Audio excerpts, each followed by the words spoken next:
राष्ट्रपति का पद रिक्त होने के बाद भाजपा के पास दो काम आ गए हैं।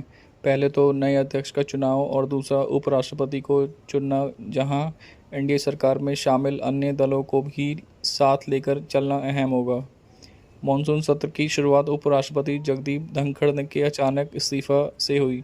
उन्होंने सोमवार शाम स्वास्थ्य कारणों को हवाला देते हुए अपने पद से इस्तीफा दे दिया। अब माना जा रहा है कि उनके कदम सरकार के अलावा भारतीय जनता पार्टी में भी बड़े बदलावों की संभावना है। दरअसल धनखड़ के पद से ऐसे समय पर छोड़ा है जब भाजपा अपने राष्ट्रीय अध्यक्ष की तलाश में जुटी हुई है।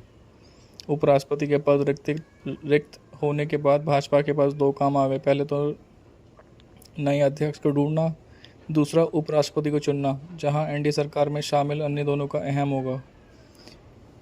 उपराष्ट्रपति पद के लिए भाजपा को ऐसे उम्मीदवार की तलाश होगी जैसे संवैधानिक जिम्मेदारी संभालने का अनुभव और क्षमता हो। खास बात है कि 2029 से पहले एक देश एक चुनाव जैसी बड़े बिल लाए जाने की संभावनाएं हैं।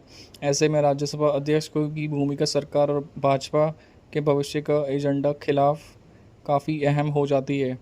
पार्टी अध्यक्ष पद के लिए पार्टी में ऐसे उम्मीदवार की तलाश है जो 2029 की लोकसभा चुनाव का दिशा तय कर सके, मददगार हो।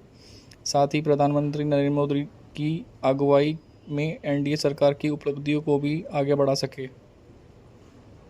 इन हालात को देखते हुए मंत्रिमंडल के विस्तार में भी चर्चाएं और पकड़ रही है। हालांकि इसे लेकर सरकार आधिकारिक तौर पर कुछ नहीं कहा है। कुछ नए चेहरे शामिल किए जा सकते हैं, वहीं कुछ मौजूदा मंत्रियों को नए पद पर भेजा जा सकता है। इसके चलते सरकार और पार्टी दोनों ही बड़े स्तर पर बदलाव होंगे। खास बात है कि हाल ही में आरएसएस यानी स्वयं सेवक संघ के प्रमुख मोहन भागवत 75 साल की उम्र को लेकर चर्चाएं शुरू कर दी थी। विपक्षी दलों की नेता दावा कर रहे थे कि यह पीएम मोदी के लिए संदेश है। इधर धनखड़ मई में 74 साल के हुए थे।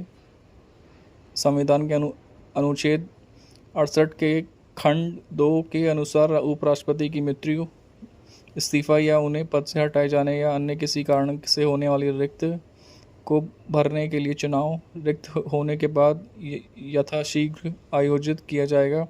रिक्ति को भरने के लिए निर्वाचित व्यक्ति अपने पदभार ग्रहण करने की तिथि से 5 वर्ष की अवधि तक पद धारण करने का हकदार होगा। संविधान के इस पर कुछ नहीं कहा गया है। उपराष्ट्रपति की मृत्यु या उनके कार्यकाल की समाप्ति से पहले त्यागपत्र देने की स्थिति में या जब उपराष्ट्रपति भारत के राष्ट्रपति के रूप में कार्य करते हैं तो उनके कर्तव्यों का निर्वहन कौन करेगा।